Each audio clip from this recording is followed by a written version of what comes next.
bienvenue dans cette nouvelle vidéo qui sera un nouveau vlog lecture. Alors ça sera un petit vlog lecture un petit peu thématique, puisque si jamais vous avez vu mes derniers vlogs, mes derniers updates lecture, vous avez pu voir que j'ai lu beaucoup de choses que j'ai achetées récemment, beaucoup de nouveautés, ça m'a fait vraiment du bien parce que j'avais très envie de les lire. C'est des titres que j'attendais vraiment avec beaucoup d'impatience, des titres que j'avais eu ou bien à Noël ou que j'avais acheté au mois de décembre, et du coup j'avais très envie de les lire rapidement. Donc je suis contente d'avoir lu les choses que j'ai achetées il n'y a pas longtemps, mais en même temps j'ai très envie de lire également mon ancienne palle entre guillemets. Donc pour ne pas changer, j'ai piqué une idée sur la chaîne de Emily Fox, puisqu'elle a fait en fait un petit challenge qu'elle compte suivre tout au long de l'année, où elle a mis toute son ancienne pile à lire dans une grosse jarre et elle a fait des petites couleurs différentes en fonction du genre des livres.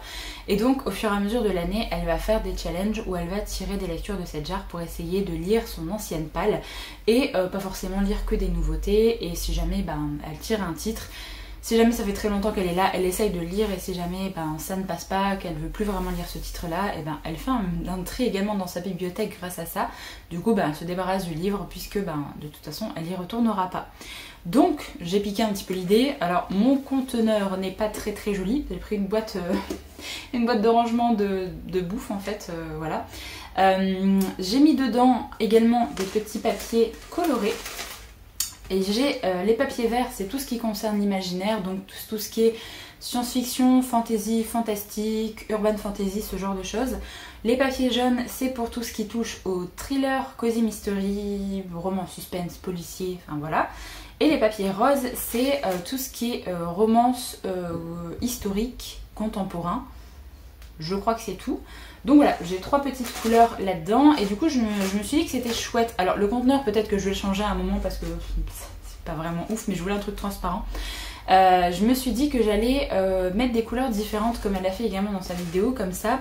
Soit à un moment donné je veux lire directement un genre, donc soit je veux l'imaginaire, soit je veux un thriller, soit je veux un contemporain, une romance, et du coup je pioche directement dans la couleur que je veux, soit je fais totalement à l'aveugle et du coup je pioche dedans. Mais au moins j'ai les deux possibilités. Là j'ai bien envie de lire de l'imaginaire, donc je pense que je vais piocher un papier vert en fait de cette petite sélection là.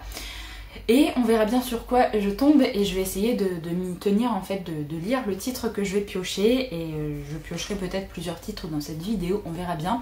J'avais très envie de faire ça maintenant parce qu'on est quasi au fin du mois de janvier, et je me suis dit que ce serait bien de faire ça avant les sorties qui m'intéressent au mois de février, parce qu'il y a des titres comme par exemple le tome 2 de 10 Savage Song que je sais, je vais me l'acheter rapidement après sa sortie et je vais le lire rapidement aussi. Donc il y a des nouveautés que je vais acheter et lire aussi très vite, donc je vais encore oublier mon ancienne palle.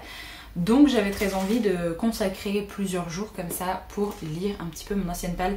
Si jamais c'est des livres courts, peut-être que je tirerai 3-4 fois dans la vidéo, j'en sais rien. Si jamais c'est des grosses briquettes, que je tombe directement sur un livre de fantasy qui fait 600 pages, je tirerai peut-être 2 livres seulement dans cette vidéo, on verra bien. Mais en tout cas je suis très contente de faire cette petite semaine de challenge. Donc je vais ouvrir ça, et du coup je vais tirer un papier vert et on verra bien sur quoi je tombe. Voilà, petit papier vert qui est bien sûr bien plié. Ah, ça tombe bien parce que c'est un titre qui est dans ma pile à lire depuis tellement longtemps. Bon, j'ai tiré le petit papier qui concerne La maîtresse de guerre de Gabriel Katz. C'est un one-shot de fantasy, donc ça c'est plutôt chouette. Gabriel Katz, j'ai une histoire un petit peu particulière avec lui parce que j'ai bien aimé son titre un petit peu fantasy horrifique on va dire, avec le serment de l'orage, et par contre le plus des mémoires, j'ai lu le premier tome et le tome 2, je me suis arrêtée au tome 2 parce que j'appréciais pas plus que ça. Donc je regarde derrière moi parce que j'ai également une partie de ma palle d'imaginaire ici, mais La maîtresse de guerre elle est dans ma pile à lire en bas, donc je vous montrerai ça, de toute façon je vous mettrai l'image sur l'écran. Donc voilà, on va essayer de partir sur ce titre là. Il me semble qu'il est pas très long, donc ça devrait aller. J'espère que j'aimerai et que le style de Gabriel Katz passera bien. Je croise les doigts. Surtout que j'avais entendu quand même de bons avis sur le titre, sur ce titre-là de Gabriel Katz. Donc on verra bien. Je vous retrouve 2 jours après, je crois, quelque chose comme ça. J'ai abandonné le Gabriel Katz. Je vous mettrai la photo là quelque part parce que ce matin, en plus de ça, je suis allée à la bouquinerie, donc je l'ai revendu directement. Je l'ai abandonné au bout de 100 pages, je crois.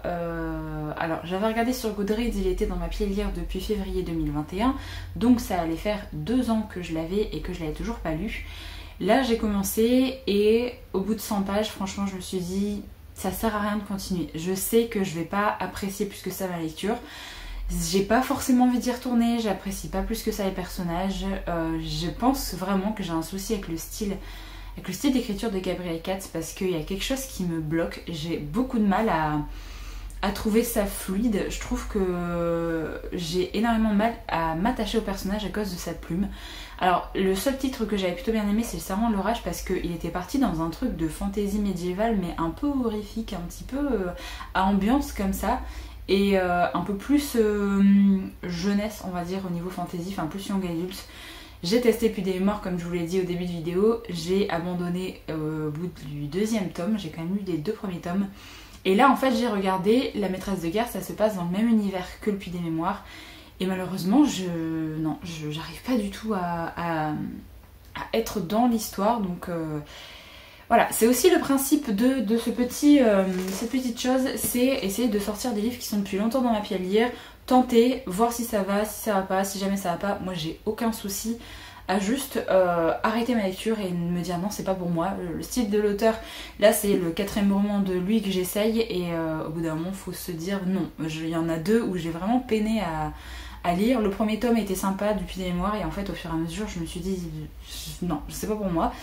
Donc là clairement je pense que je vais éviter de continuer à lire des titres de Gabrielle Katz. De toute façon là j'en ai plus dans ma pile à lire. Peut-être que je lirai la suite du Serment de l'Orage quand ça sortira, mais pour l'instant ça fait pas mal de temps qu'il est sorti. Enfin, il était sorti il y a 2 ans ou 3 ans et on n'a toujours pas d'infos sur la suite, donc si la suite arrive un jour peut-être. Mais bon, Gabrielle Katz ce ne sera pas pour moi. Je sais qu'il y a beaucoup de personnes qui aiment cet auteur, et il est vraiment très réputé en fantasy francophone, mais vraiment je peux pas, j'arrive pas. Là, alors je vais pas vous faire d'avis sur cette lecture parce que j'en ai lu que 100 pages sur les 400 et quelques. En gros, on va suivre juste une jeune femme qui en fait va partir de son endroit natal et va s'inscrire dans l'armée. Et elle va être avec une compagnie qui attaque en fait un endroit, et elle va se faire capturer en tant qu'esclave, et elle va être l'esclave d'un maître de guerre, et elle va être mise dans les cuisines un petit peu. Sauf qu'il va se passer des petites choses, et en gros il va finir par la prendre sous son aile pour la former. Voilà, c'est tout ce que je sais, tout ce que je peux vous en dire au niveau du résumé, parce qu'après je me suis arrêtée dans ma lecture. Mais j'arrivais pas à m'attacher au personnage, je l'ai trouvé un peu bourru. En fait, je trouve que le style de Gabrielle Katz, ça fait un petit peu vieille fantasy sur certains points, avec certains côtés qui, moi, m'attirent pas plus que ça, avec vraiment ce côté un peu bourru de vieille fantasy, et avec certains petits clichés qu'on peut retrouver aussi.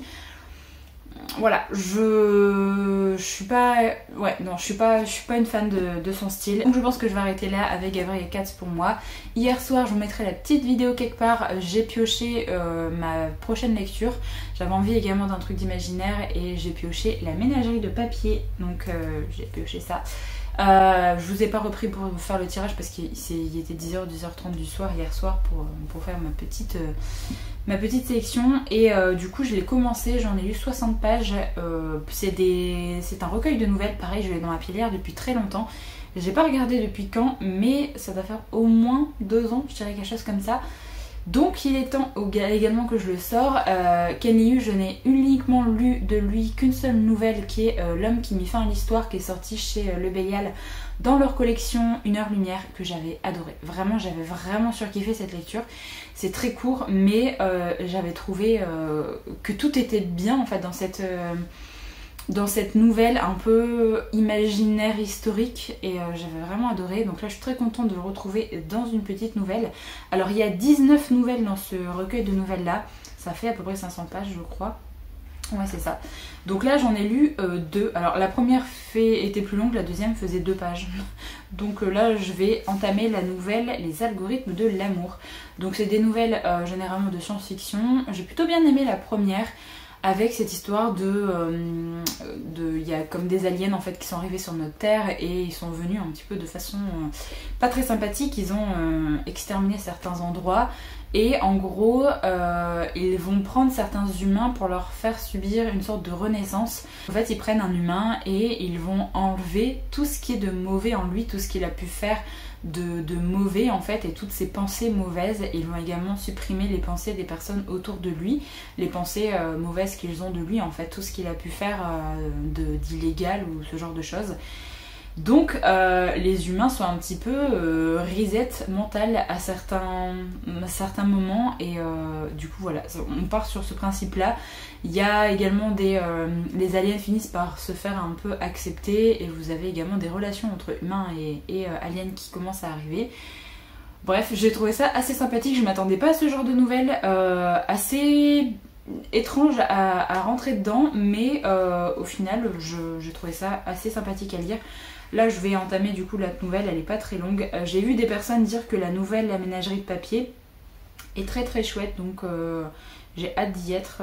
Elle a l'air d'être un petit peu plus longue que les autres, donc on verra bien mes préférences, mais du coup j'ai pas envie de l'enchaîner directement. C'est pas vraiment une lecture où j'ai besoin d'être à fond dedans du début à la fin, vu que c'est vraiment des nouvelles différentes. Je pense pas qu'il y ait de lien entre toutes ces nouvelles. Je ne pense pas. Au pire je vous le dirai quand je l'aurai terminé, mais j'ai pas l'impression qu'il y ait de fil rouge au niveau de ce livre. Donc j'ai très envie de tirer une autre lecture, et j'ai encore envie de partir dans l'imaginaire. Donc je vais retirer un petit papier vert pour choisir ma prochaine lecture. Donc c'est parti pour un petit tirage. Je vais donc piocher un papier vert, et j'aimerais bien tomber sur un titre de fantasy, parce que j'ai bien envie de lire soit un one shot, soit un titre de fantasy. Donc, oula, j'ai pioché un titre que j'ai dans ma palle depuis pas mal de temps, et qui est là d'ailleurs. J'ai pioché Le Prisme Noir de Brentwix. Donc c'est le premier tome de la saga Le Porteur de Lumière. C'est une saga en 5 tomes, si j'ai pas de bêtises. Il est énorme, il fait 560 pages. Alors je voulais bien tomber sur de la fantasy, mais j'avoue que oui, c'est gros. Bon, on va tenter. Après tout, c'est fait exprès, c'est pour sortir des titres que j'avais pas forcément prévu de lire tout de suite. Donc on va prendre le premier tome de cette série, on verra bien ce que ça donne. Déjà le tome 2 aussi qui est juste ici avec le couteau aveuglant. Donc on verra bien si jamais j'aime bien ou pas cette série. J'ai déjà le tome 2 dans ma palle. Mais voilà, 560 pages, c'est pas écrit très très gros, hein. Donc je pense que je reviendrai vous voir dans pas mal de temps. Ou alors si ça me plaît vraiment pas et que j'arrête directement, bon bah tant pis, je viendrai vous voir également pour vous dire que cette série n'est pas faite pour moi. Alors de Brentwix, j'avais tenté son autre série, donc c'est sa trilogie. Les voleurs... je sais plus. Non, c'est pas les voleurs d'épée. Je sais plus, face à son autre trilogie, je vous mettrai peut-être l'image ici si j'y pense. Et ou alors ils le disent là. Non. Ah si, là, après le succès fulgurant de L'Ange de la Nuit. Alors L'Ange de la Nuit, ouais, donc j'avais tenté le premier tome, et je n'étais pas hypée plus que ça. Donc j'avais, je sais plus si j'avais terminé le premier tome ou pas. J'ai encore la trilogie en poche, mais j'ai jamais continué. Mais on m'a toujours dit que cette série-là était vraiment vraiment mieux que l'autre titre, donc je vais croiser les doigts pour bien apprécier. Je vais me mettre à fond dedans et on verra bien ce que ça donne. Après il y a quand même des grandes marges, des chapitres, etc. Des marges assez... il y a une longue marge de chapitres, donc on verra bien. Je vais tenter et on verra bien ce que ça donne. Du coup je vais avancer dans les petites nouvelles de SF avec le Ken Liu et tenter ce titre-là de fantasy, et je reviendrai un petit peu vous voir plus tard pour vous donner mon avis sur ces lectures. Alors je vous retrouve bien des jours plus tard, puisque j'ai voulu terminer les romans avant de venir vous en parler. Donc j'ai bien terminé le recueil de nouvelles La Ménagerie de Papier de Ken Liu. Ça a été vraiment une très chouette lecture que j'ai échelonnée vraiment pendant plusieurs jours, parce que comme je vous l'avais dit, il y a 19 nouvelles dedans. Et du coup c'est pas un roman qu'on veut vraiment lire d'affilée, je trouve. Je vais pas pouvoir vous en dire grand chose parce qu'il y a vraiment 19 nouvelles dans un roman de 500 pages, mais ça fait quand même beaucoup de nouvelles différentes avec beaucoup de thématiques différentes qui vont être abordées aussi. J'ai vraiment bien aimé parce que je trouve qu'il est très doué pour tout ce qui est nouvelle en fait. Il a un certain talent pour nous faire apprécier une nouvelle qui peut être des fois hyper courte. alors qu'il aborde quand même des sujets liés à la science-fiction, hein. Que ce soit des choses par rapport à des êtres aliens ou alors juste des questions sur si la technologie évoluait dans un sens, qu'est-ce qu'on ferait, si on pouvait être immortel, dans quelle direction on partirait, enfin plein de choses comme ça. Il y a plein de petites thématiques comme ça qui vont être abordées dans les nouvelles et je trouve qu'il a vraiment un talent pour qu'on reste captivé à chaque fois par ces petites nouvelles et qu'on se pose plein de questions à chaque fois en même temps qu'on lit la nouvelle et on s'attache vraiment très facilement au personnage aussi. Alors bien sûr il y a des nouvelles qui sont moins intéressantes que d'autres, ça c'est sûr. Dans un recueil il y en a 19, il y en a forcément que vous allez moins apprécier. Après moi j'ai vraiment bien aimé et du coup j'ai bien aimé aussi la nouvelle qui s'appelle La ménagerie de papier, qui est assez encensée à chaque fois que je vois des gens parler de ce titre. Et c'est vrai qu'elle a été vraiment très très cool et assez... Quand on l'a fini je trouve qu'il y a pas mal d'émotions quand même au niveau de cette nouvelle, j'ai vraiment bien aimé donc...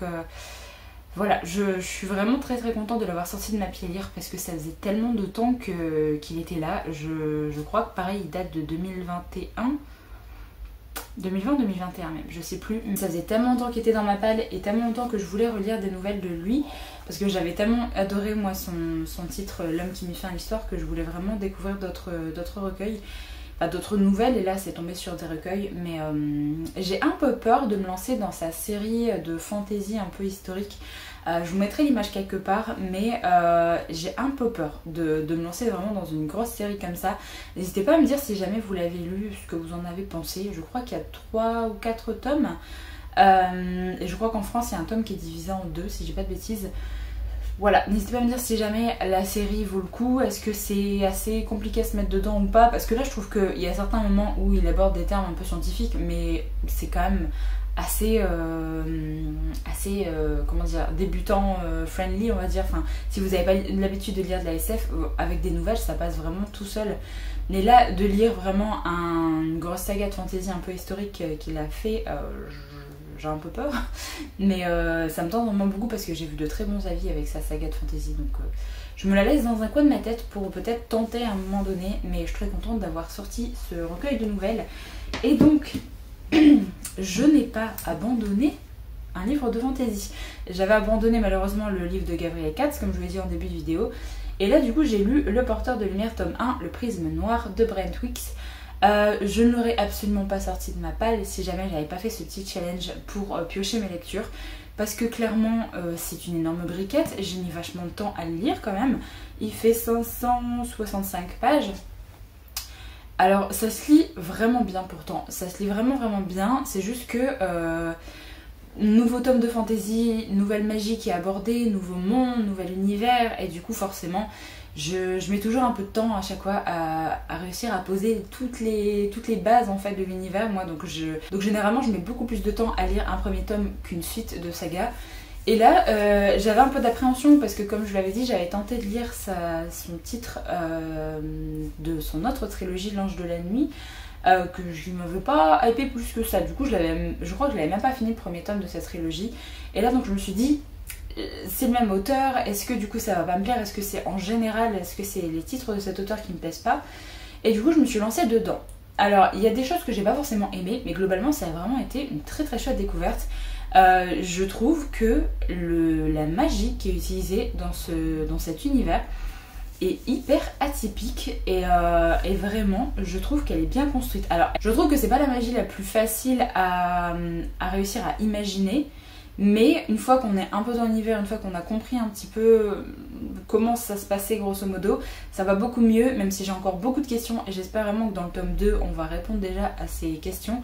Parce que sur la magie et sur l'univers en général, je trouve qu'il y a plein de choses qui vont un peu trop vite et on nous explique des choses, mais c'est rapide. Du coup, je vais voir avec la suite comment ça se passe. Pour vous faire un petit résumé avant de continuer avec mon avis, alors dans cette histoire, on va suivre le personnage de Kip au tout début, dans le prologue je crois. Kip qui est un adolescent qui vit dans une petite ville qui n'a pas vraiment les moyens avec sa mère. Donc sa mère est une personne qui se drogue et qui du coup a beaucoup de mal à joindre les deux bouts. Et lui il va essayer d'aller sur un ancien champ de bataille pour essayer de récolter des petits objets qu'il pourrait plus ou moins vendre en fait pour essayer juste de se nourrir lui et sa mère. Donc on va suivre un petit peu ce qu'il fait sur ce champ de bataille et il va tomber sur quelqu'un. une personne qui a l'air assez particulière et on apprend que cette personne est un créateur. Ce créateur va lui dire ton village est en danger. Il y a les partisans du roi, en fait, de la contrée, qui arrivent pour mettre à feu et à sang tout ton village. Tu lui dis tu devrais peut-être te dépêcher pour essayer de prévenir certaines personnes qu'ils sont en danger. Donc au début il sait pas vraiment quoi en penser, il sait pas si c'est la vérité ou pas, mais il va quand même partir à son village et il va essayer de prévenir un maximum de gens. Sauf que ça va pas être suffisant et il va voir un petit peu son village se faire massacrer et il va être un peu poursuivi, donc on va suivre un petit peu ses aventures. Dans cette histoire, du coup, il y a la présence de créateurs. Les créateurs sont des personnes qui sont capables de faire de la magie et qui sont capables en fait de décomposer la lumière du soleil par rapport aux couleurs du prisme. Ça peut aller de l'infrarouge à l'ultraviolet et vous avez des créateurs qui peuvent par exemple contrôler la couleur jaune et qui peuvent faire de la magie avec cette couleur, d'autres avec le bleu, d'autres avec le vert, d'autres avec le rouge, enfin voilà, vous avez compris l'idée. Bien sûr, vous avez des personnes qui sont un peu des bichromatiques, il me semble, qui sont capables d'utiliser 2 couleurs, des personnes qui peuvent en utiliser 3, c'est extrêmement rare. Et vous avez une personne par génération, même vraiment pas très souvent, qui s'appelle le prisme et qui lui est capable d'utiliser toutes les couleurs. Donc il est extrêmement fort et du coup il est bien placé, on va dire, dans la société parce qu'il a un rôle assez important. Il va essayer à chaque fois de rééquilibrer le monde au niveau de la magie, c'est-à-dire si à tel endroit on utilise beaucoup plus la magie rouge, il va lui essayer de rééquilibrer un peu le monde pour que il n'y ait pas autant de magie rouge utilisée. Du coup il va mettre un peu plus de magie bleue, un peu plus de magie vert à tel endroit pour essayer de rééquilibrer un petit peu tout ça. Il a un petit peu plusieurs rôles, on en apprend plus au fur et à mesure du roman. Il est des fois un peu professeur également dans l'académie justement qui va former les futurs créateurs. Il s'occupe également de certains créateurs qui au bout d'un moment vont finir par se transformer en quelque chose et il doit s'occuper d'eux parce que les créateurs, donc les personnes qui sont capables d'utiliser la magie et même le prisme, ne peuvent pas utiliser la magie comme ils le veulent tout le temps parce qu'en fait au plus vous utilisez la magie, au moins vous avez d'années de vie. En fait ça vous plombe un petit peu votre espérance de vie. Donc bien sûr vous pouvez quand même utiliser, hein, ça va pas, si vous utilisez un peu de la magie ça ne veut pas vous enlever 5 ans directement, mais c'est juste que par exemple les hommes vivent à peu près une 40aine d'années, les femmes une 50aine d'années, je crois, quelque chose comme ça, donc vraiment c'est compliqué pour... voilà, c'est un choix à faire, vous êtes créateur, vous êtes content parce que vous pouvez faire de la magie et en même temps voilà, il y a une contrepartie assez importante. Donc voilà un petit peu l'univers et nous on va suivre justement le point de vue du prisme qui est Gavin Guile, je sais pas trop comment on prononce ça. On va suivre un peu son point de vue et il va apprendre justement qu'il a eu un enfant avec une femme pendant la guerre il y a 16 ans de ça. Il va l'apprendre en fait là 16 ans plus tard puisqu'il va recevoir un billet justement de la femme qui va lui dire tu as un enfant, il est temps de le connaître puisque moi je vais bientôt mourir. Donc il serait peut-être temps que tu viennes t'occuper de ton gamin. Lui forcément il n'était pas du tout au courant donc il tombe un peu des nues et c'est pas forcément une très bonne nouvelle pour l'enfant. Donc on s'en doute, l'enfant c'est Kip bien sûr qui va du coup être reconnu en tant que l'enfant caché, l'enfant illégitime du prisme. C'est pas forcément une bonne nouvelle parce que les personnes qui veulent s'en prendre au prisme du coup vont potentiellement s'en prendre à Kip. Et lui du coup le prisme va devoir partir en mission à un endroit et il va justement voir un peu l'attaque du village de Kip et il va tomber sur cette attaque et tomber sur Kip également, donc leurs chemins vont se croiser et du coup ils vont se rencontrer, ils vont un petit peu apprendre à se connaître et on va avoir la découverte un petit peu de l'univers grâce aux yeux de Kip également et grâce à toutes les questions qu'il va pouvoir poser au prisme et à d'autres créateurs qu'il va pouvoir rencontrer. Vous avez également une sorte d'académie pour les créateurs et Kip va être envoyé là-bas pour qu'on le teste pour voir un petit peu si c'est un créateur et qu'est-ce qu'il est capable de faire, donc on va suivre un petit peu ça. Donc globalement on démarre sur ça au niveau de l'histoire et vous avez bien sûr une personne qui a du coup détruit le village natal de Kip, qui se proclame roi de son territoire et il est contre en fait tout le territoire qui est où il y a le prisme, où il y a le blanc qui est du coup le supérieur du prisme qui régit là-bas, et en fait il devient vraiment un ennemi à cette nation, donc forcément une petite tension arrive, une petite guerre se profile et on va suivre un petit peu les tensions politiques avec ça. Voilà, je vais m'arrêter là au niveau du résumé parce que c'est quand même un premier tome assez introductif. On suit quand même plusieurs points de vue. On a le point de vue de Gavin, du coup, qui est le prisme. On a le point de vue de Caris, qui est une créatrice, qui est à peu près le même âge de Gavin également, et qui fait partie d'une sorte de garde, où en fait elle défend en fait le blanc, et elle est un petit peu aux ordres également de ça. Donc elle sait extrêmement bien se défendre, elle sait bien se battre, c'est vraiment un peu une guerrière.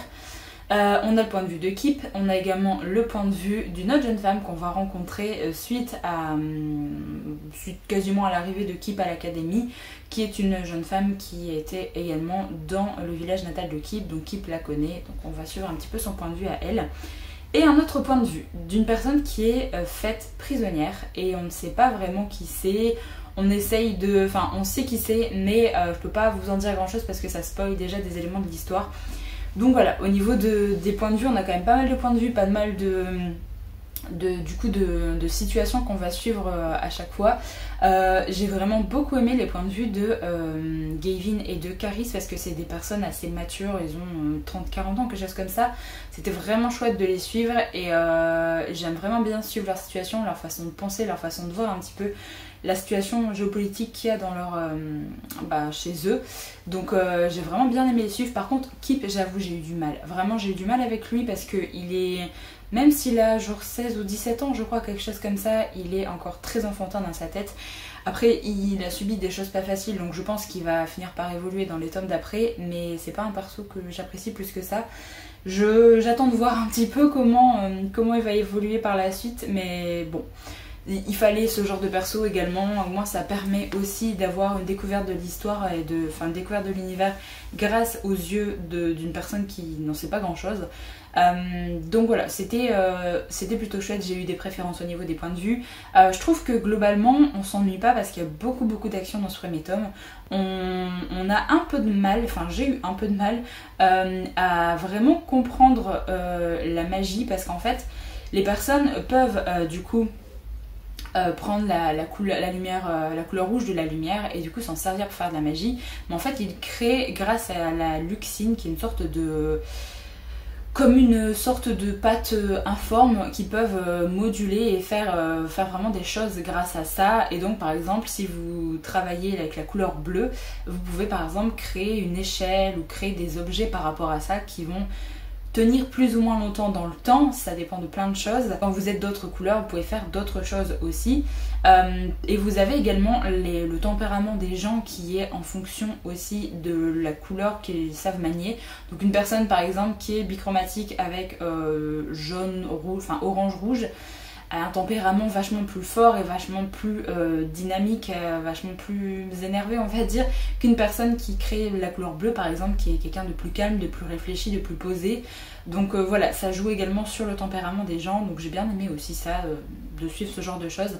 Ça m'a rappelé un petit peu les Aja dans La Roue du Temps, je trouve, avec les couleurs, avec également le tempérament des gens et des Aes Sedai qui sont un petit peu... liées également à ça, qu'elles vont aller dans tel ou tel Aja par rapport à leur tempérament, donc telle ou telle couleur.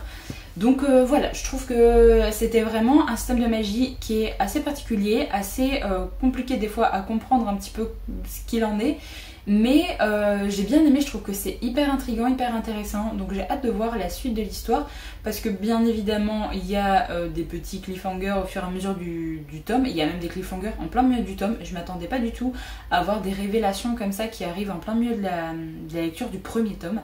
Bon, c'est pas des gros cliffhangers, mais je trouve que ça donne envie de savoir ce qui s'est passé et de savoir voilà, comment ça évolue, et du coup il y a des choses qui se passent après le premier cliffhanger et du coup on comprend d'autres choses. Je trouve vraiment qu'au niveau du rythme, au niveau du nombre de révélations qu'on peut avoir, on a été quand même bien servi là dans le premier tome, donc c'était plutôt chouette. J'ai hâte de lire la suite, comme je vous l'ai dit, je l'ai déjà en ma possession et je crois qu'il est énorme aussi. Il fait... Ah oui, d'accord. Ah oui, mais les pages sont... D'accord. Alors celui-là je me plaignais qu'il faisait 565 pages, quelque chose comme ça. Il fait 700 pages alors qu'on dirait pas. Franchement, il est plus petit. Il est plus petit, mais en fait toutes les pages, c'est des pages de papier Bible.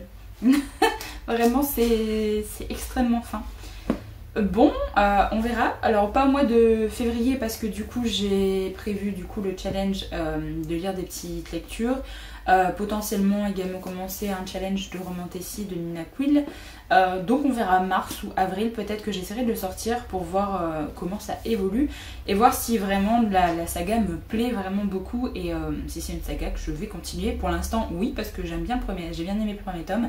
J'ai vraiment bien aimé toute la direction que prenait l'histoire. Alors je trouve qu'il y a des choses qui sont quand même faciles dans ce tome là, il y a des choses qui sont pas forcément originales tout le temps, mais au global c'est quand même un titre qui m'a tenu en haleine pour le nombre de pages que ça fait. Il y a quand même pas mal d'action, donc je pense vraiment que je vais lire la suite et je croise les doigts pour que le tome 2 me plaît. Comme ça si le tome 2 me plaît, je pense que je continuerai et je terminerai cette série. Par contre je suis d'accord parce que j'ai regardé un petit peu, alors quand je commence une série qui date un peu, j'aime bien regarder si les tomes sont toujours dispo, et le tome 3 est dispo en poche mais plus en grand format comme ça. Donc voilà, j'essaierai de voir un petit peu si après ma lecture du tome 2 j'essaye de me prendre le tome 3. Je sais pas si c'est prévu d'être réédité ou pas, mais le tome 4, 5, le 5 est divisé en deux parties, tout est disponible après mais il n'y a que le tome 3 qui est plus dispo. Donc on verra bien. Donc là je suis très contente de l'avoir sorti de ma palle et vraiment sans ce petit challenge de tirer au sort mes lectures, mais jamais je l'aurais sorti là maintenant. Alors après c'est un peu chiant parce que ça me fait commencer une nouvelle série forcément, mais en même temps c'est des livres que j'ai dans ma palle depuis 2 ans et je suis très contente de... Même plus que 2 ans celui-là je crois. Je suis très contente de les avoir sortis. Donc chouette pour avoir sorti ces 2 titres là que j'ai vraiment bien aimé. Et bon bah le titre de Gabriel Cat au moins il traîne plus dans ma pile à lire. Je sais que c'était pas un titre pour moi et que globalement c'est peut-être pas un auteur pour moi tout simplement, ça arrive. Mais au moins bah, ça traîne plus dans ma pile à lire et j'ai également refait du tri de toute façon dans ma palle, donc je suis très contente.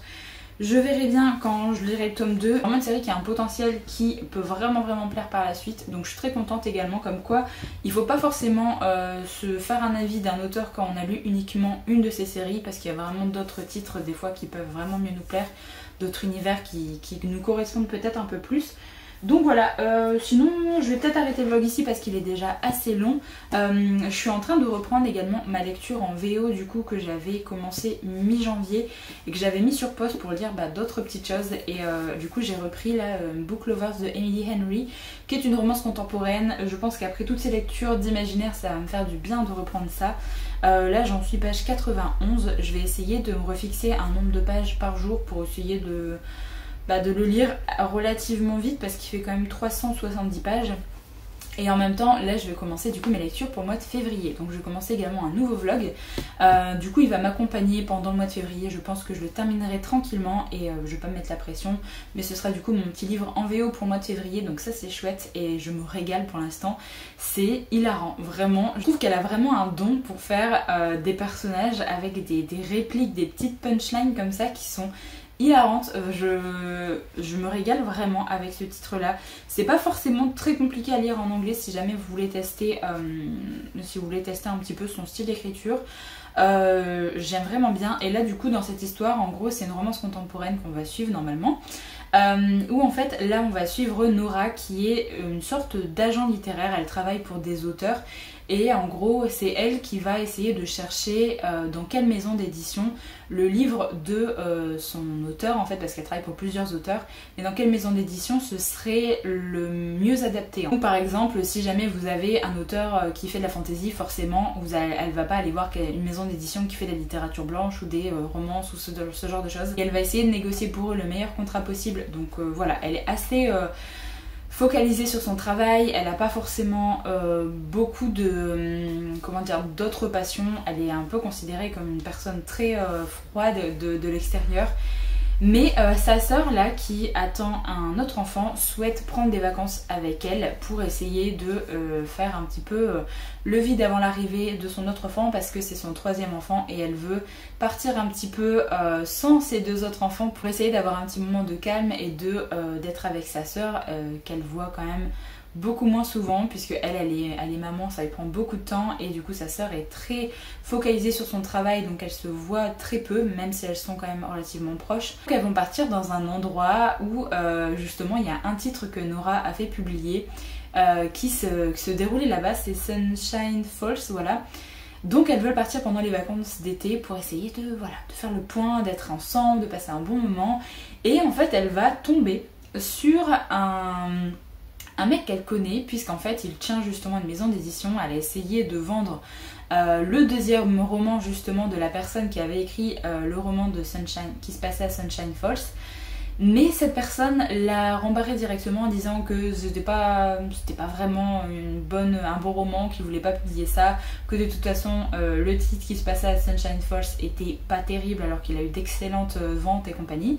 Voilà, et elle l'a pas forcément apprécié directement et là elle se retrouve là-bas avec lui également. Donc une sacrée coïncidence quand même, et donc on va un peu suivre leur relation parce qu'ils ont une relation de travail également. Elle lui propose encore relativement souvent des titres de ses auteurs et autrices. Donc voilà, ils se connaissent plus ou moins et on va avoir un petit peu leur relation qui va évoluer au fur et à mesure. Et je pense qu'ils vont finir par un peu plus se connaître et voir qu'ils ont peut-être plus de choses en commun qu'ils ne le pensent. Je crois que c'est une sorte d'enemies to lovers, même s'ils ne sont pas vraiment ennemis, mais ils s'apprécient pas plus que ça au début. Donc voilà, pour l'instant j'aime vraiment beaucoup. Il y a vraiment un gros côté humoristique, un gros côté où Nora et même sa sœur, en fait, ils ont une relation déjà que j'aime beaucoup. Je trouve qu'on sent vraiment la complicité entre les deux. Vraiment une façon de parler des fois où elle a vraiment des petites punchlines envers sa sœur qui me font vraiment mourir de rire. Je trouve ça tellement drôle, ça fait vraiment passer un super moment. Si vous voulez lire ce genre de choses peut-être en été, je trouve que ça doit se lire tout seul. Moi ça me dérange pas de lire ce genre de livre en plein hiver, même si ça se passe en été. Au moins justement ça me permet de décompresser un petit peu après ces lectures d'imaginaire, donc c'est vraiment chouette, j'ai hâte d'y retourner. Mais du coup je vais également commencer, j'ai également commencé un livre de ma palle pour le début février, donc ça va m'accompagner pendant le mois de février et je vous donnerai mon avis plus tard du coup dans un vlog ou dans un update lecture, je sais pas encore. Mais je suis très contente d'avoir retrouvé Emily Henry et je pense que là si ça continue comme c'est parti, mais je pense qu'il va faire partie de mes favoris comme Beach Read en fait, donc comme un roman d'été qui est sorti en français. Voilà, je suis très contente de retrouver sa plume et de retrouver un petit peu son côté vraiment... son côté léger et humour et c'est pas du tout cliché en fait, donc c'est ça que j'aime bien aussi, donc à voir par la suite, mais je vous en reparlerai très vite. Donc voilà, j'en ai terminé pour ce vlog, je pense qu'il doit être assez long d'ailleurs, je suis un peu désolée pour le temps, j'ai l'impression que la dernière fois j'avais beaucoup parlé aussi. J'espère en tout cas qu'il vous a plu, vous a peut-être permis de découvrir certains titres. Comme d'habitude n'hésitez pas à me donner votre avis si jamais vous avez lu un des romans que j'ai présenté dans la vidéo. Moi je vous retrouve très bientôt dans une prochaine, donc en attendant prenez soin de vous.